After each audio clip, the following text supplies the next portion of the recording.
Hello, আসসালামু আলাইকুম। আজকের রেসিপি হলো দেশি মোরগের মাংস মাটির এই কড়াইতে রান্না করব। আমি দমে দিয়ে রান্না করব, একদম গ্রামীণ পদ্ধতিতে রান্না করব। দেখতে কতটা লোভনীয় তারপরে দেখতে পাচ্ছেন।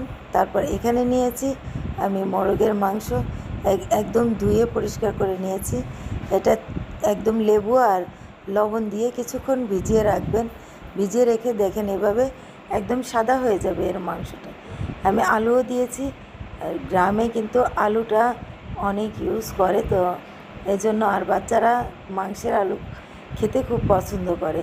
তো প্রথমে নিয়েছি আদা রসুন বাটা, লবণ, তারপর এখানে নিয়েছি হলুদ, তারপর নিয়েছি মরিচ গুঁড়া, তারপর এখানে আমি টমেটো বাটা দিয়েছি হাফ কাপ, তারপরে এখানে নিয়েছি জিরা বাটা আমি বেটে নিয়েছি, তারপরে এখানে ধনিয়া গুঁড়া, তারপরে এই যে দেখেন বিভিন্ন গোটা গরম মশলা সবগুলো একসাথে দিয়ে দিলাম।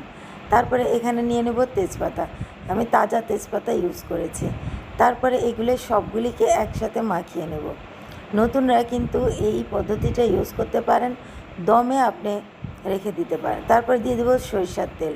আমি আরেকটু প্রথমে 2 টেবিল চামচ দিয়েছি, তারপরে 1 টেবিল চামচ দিয়ে ভালো করে আবারও মেখে নিয়েছি। তো এইভাবে মেখে নেবেন। তারপরে এটাকে আমি ঢেকে রান্না করব 10 থেকে 15 মিনিট। রান্না করে একটু নেড়ে দেব, আবার 10 থেকে 15 মিনিট রান্না করে তারপরে আমি এটাকে নেড়ে দেব।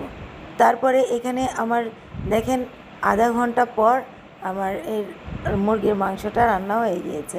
তো খুবই সহজ এটা, নতুনদের জন্য তো অনেক সহজ হবে। তা দেখেন আলুগুলো একদম গলে গিয়েছে, দেখেন গলে একদম ছোট হয়ে গিয়েছে। তো কেমন লাগলো আমার এই রেসিপি? লাইক দিবেন, শেয়ার দিবেন, পাশে থাকবেন এবং খুব সহজে রেসিপিগুলো দেখানোর চেষ্টা করব। আল্লাহ হাফিজ।